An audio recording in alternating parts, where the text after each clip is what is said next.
దానికి బాధ్యులు ఎవరు అని అడుగుతా. ఎవరో హీరోయిన్ల ఫోన్లు ట్యాప్ అయినాయని మీరే ఒక 2 నెలలు నడిపిస్తారు డ్రామా.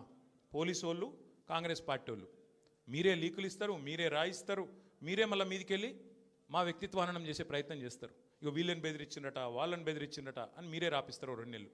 మళ్ళీ 3వ నెలలో మీరే రాపిస్తారు. ఏ హీరోయిన్ల ఫోన్ ట్యాప్ కాలేదు, ఎవరిది కాలేదు, అంతా బోగస్, ఇన్ని రోజులు మేము చెప్పిందంతా తూచ్ అని చెప్పి మళ్ళీ మీరే రాయిస్తారు. మరి నా పరువుకి, నా ప్రతిష్టకు కలిగిన నష్టానికి ఎవడు బాధ్యుడు?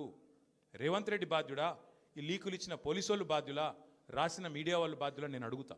అట్లా ఇంకో మాట కూడా నేను అడుగుతా. ఈరోజు ఇవాళ మీరు ఏ అధికారి అయినా, ఈ రాష్ట్రంలో పోలీస్ అధికారి ఈరోజు రాష్ట్రంలో ఫోన్లు ట్యాప్ జరగడం లేదు అని చెప్తాడా? ముందుకొచ్చి మీ కెమెరా ముందుకొచ్చి చెప్పే ఒక్క పోలీసోడు ఉన్నాడా? డీజీపీ శివధర్ రెడ్డి ముందుకు వస్తాడా? ఐజీ ఇంటెలిజెన్స్ ముందుకు వస్తాడా? కమిషనర్ సజ్జరాన్ ముందుకు వస్తాడా?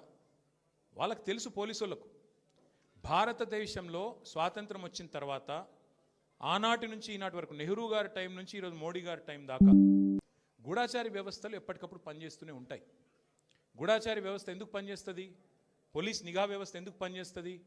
ఎవరన్నా ప్రభుత్వాలను అస్థిరపరిచే కుట్ర చేసినా, దేశంలో శాంతి భద్రతల సమస్య తలెత్తే విధంగా వ్యవహారం చేసినా, లా అండ్ ఆర్డర్ ఇష్యూ వచ్చే విధంగా ఏమైనా అపభ్రష్టపు పనులు చేసినా వాటిని నిరోధించడానికి డెఫినెట్గా పోలీస్ వ్యవస్థ తన పని తాను చేసుకుంటూ పోతుంది.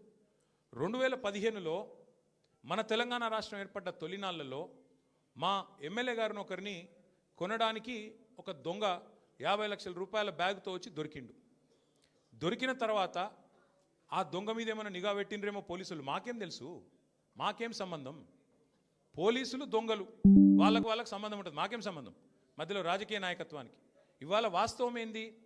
2015లో ఏ దొంగనైతే దొరికిండో 50 లక్షల రూపాయలతో అడ్డంగా రాష్ట్రం మొత్తం చూస్తుండగా ఆ దొంగ ముఖ్యమంత్రి అయి కూర్చున్నాడు. ఆ దొంగకి ఏమనిపిస్తున్నది?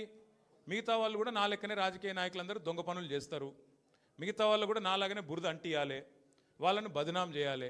అందుకే ఏం చేస్తున్నాడు? విచారణ పేరిట ఆదేశాలు జారీ చేస్తూ ఉన్నాడు. ఒక 3 రోజుల కిందట హరీష్ రావు గారు ఒక ప్రెస్ మీట్ పెట్టినారు తెలంగాణ భవన్లో. ఏమని మాట్లాడినారు?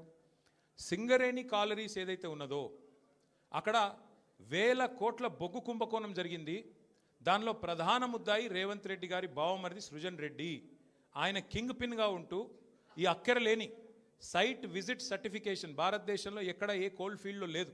అదొక కండిషన్ పెట్టి, ఒక నిబంధన పెట్టి కాంట్రాక్టర్లను రింగు చేసి బెదిరించి ఫోన్ ద్వారా నేరుగా మాట్లాడి, నేను ముఖ్యమంత్రి బావమరిదిని మాట్లాడుతున్నా, మీరు టెండర్ వేయొద్దు, మీరు వేస్తా అని చెప్తే నేను సర్టిఫికెట్ ఇయనియా సింగరేణి నుంచి అని బెదిరిస్తున్నాడు. బెదిరించి ఈ మొత్తం స్కామ్ చేసింది రేవంత్ రెడ్డి గారి బావమరిది అని హరీష్ రావు గారు ఆధారాలతో సహా, ఎట్లా మా గవర్నమెంట్లో మైనస్ టెండర్లు పోతుండే, ఎట్లా కాంగ్రెస్ రాగానే ఈ నిబంధన పెట్టడం వల్ల +22% +14% టెండర్లు ఎట్లా పోతున్నాయి, ప్రజాధనం ఎట్లా కొల్లగొడుతున్నారు, సింగరేణితో ముఖ్యమంత్రి గారు ఎట్లా ఫుట్బాల్ ఆడుతున్నారు, సింగరేణి సంస్థని తన కామధేనువుగా ఎట్లా మార్చుకున్నారు, ఇవన్నీ వివరంగా చెప్పినారు. ఉదయం చెప్పంగానే సాయంత్రం వరకు మేము ఎదురు చూస్తూ ఉన్నాం. ఎవరన్నా ఒక మంత్రి, ఎవరన్నా ఒక బాధ్యుడు స్పందిస్తాడేమో. పోనీ కేంద్ర బొగ్గు శాఖ మంత్రి మన రాష్ట్రం నుంచే ఉన్నాడు కిషన్ రెడ్డి గారు, వారి ప్రభుత్వానికి కూడా సింగరేణిలో 49% వాటా ఉంది. కనీసం ఆయనన్నా, మరి కేంద్ర బొగ్గు మంత్రి కాబట్టి ఆయనన్నా స్పందిస్తాడేమో, ఈ దొంగలను పట్టుకుంటాడేమో. మోడీ గారు ఊకుకంటుంటారు కాంగ్రెస్ అంటేనే స్కామ్ గ్రేస్ అని, మరి మోడీ గారి ప్రభుత్వం ఏమైనా స్పందిస్తుందేమో అని చూసినాం. కానీ సాయంత్రం వరకు ఏం చేస్తారు? హరీష్ రావు గారికి సిట్ నోటీస్. అది అయిపోయింది, అదో డ్రామా ఒక రోజంతా నడిపిండ్రు.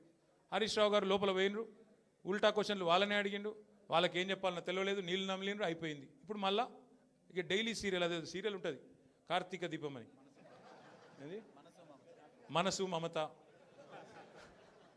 ఆ టైప్లో మళ్ళీ ఈరోజు నాకు, రేపు ఎల్లుండి ఇంకొకరికి. ఇది ఒక టైంపాస్ ప్రోగ్రాం తప్ప ఇలా అయ్యేది ఏమీ లేదు, వచ్చేది ఏమీ లేదు. మా సోదరులు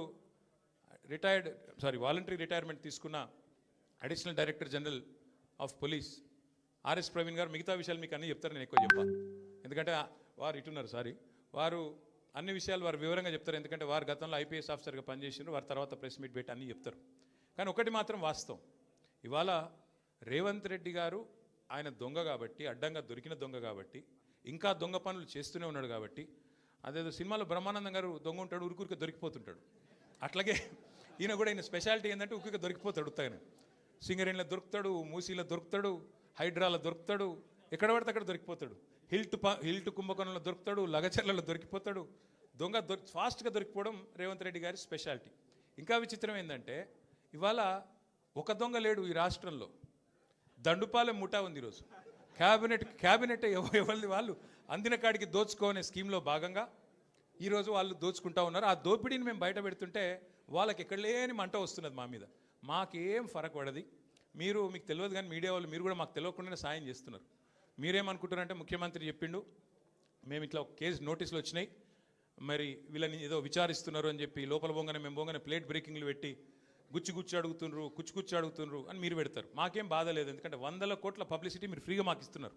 మాకేం బాధ లేదు. తప్పు చేసినోడు భయపడతాడు, తప్పు చేయనోళ్ళు ఎవరికి భయపడాడు. రేవంత్ రెడ్డి కాదు, వాని జేజమ్మకు కూడా భయపడే సమస్య లేదు. ముమ్మాటికి ఒకటి మాత్రం పక్కా, ఈ కేసు ఇంతటితో మేము వదిలిపెట్టాం. నా క్యారెక్టర్ అసాసినేషన్కి బాధ్యులైన రేవంత్ రెడ్డిని ఆయన తొత్తులుగా పనిచేస్తున్న పోలీసులు కొంతమంది, అందరినీ కాదు, కొంతమంది పోలీసులు ఎవరైతే ఉన్నారో ఆయన తొత్తులుగా, ఆయన అడుగులకు మడుగులతో పనిచేస్తున్నారో వాళ్ళని నేను కూడా వదిలిపెట్టను. ఎందుకు వదిలిపెట్టను? ఎందుకంటే నా వ్యక్తిత్వం హననం చేస్తూ ఉన్నారు. లేని లింకులు అంటగట్టి, లేని రంకులు అంటగట్టి, నాకు ఇష్టం ఉన్నట్టు ఎవరెవరో యాక్టర్లకు లింకులు పెట్టి చిల్లర రాజకీయం ఏదైతే చేస్తున్నారో ఈ విషయంలో నేను మాత్రం వదిలిపెట్టను. మీరేదో ఇవాళ ముఖ్యమంత్రి హార్వర్డ్కి పోయిండు, ఆడ వచ్చిరాని ఇంగ్లీష్లో ఏం నేర్చుకుంటుండో ఏం తెచ్చిండో కానీ ఆయన వచ్చే వరకు టైంపాస్ చేద్దాము అని చెప్పి మీరు డ్రామా చేస్తున్నారు. మాకు తెలుసు, ధారావాహికలాగా నడుపుతా ఉన్నారు. మాకేం ఇబ్బంది లేదు.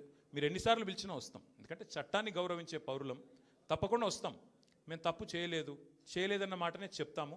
మీరు ఎన్ని రకాల డైవర్షన్ గేమ్లు ఆడినా మేము మాత్రం అర్జునుడి కన్ను ఎట్లయితే ఆనాడు తన గురి మీదనే ఉండనో అట్లే మా గురి మొత్తం కూడా ఈ ప్రభుత్వ అసమర్థత మీద, మీ అవినీతి మీద, మీరు ప్రజలకిచ్చి ఎగ్గొడుతున్న హామీల మీద, యనుమల రేవంత్ రెడ్డి ఎగవేతల రేవంత్ రెడ్డికి ఎట్లా మారిపోయిండో అన్న దాని మీద 420 హామీలు ఇచ్చి ఇప్పటివరకు 4 హామీలు కూడా నెరవేర్చకుండా ఎట్లా ఈ లుచ్చా పనులు చేస్తున్నాడో వీటిని ఎండగడుతూనే ఉంటాం.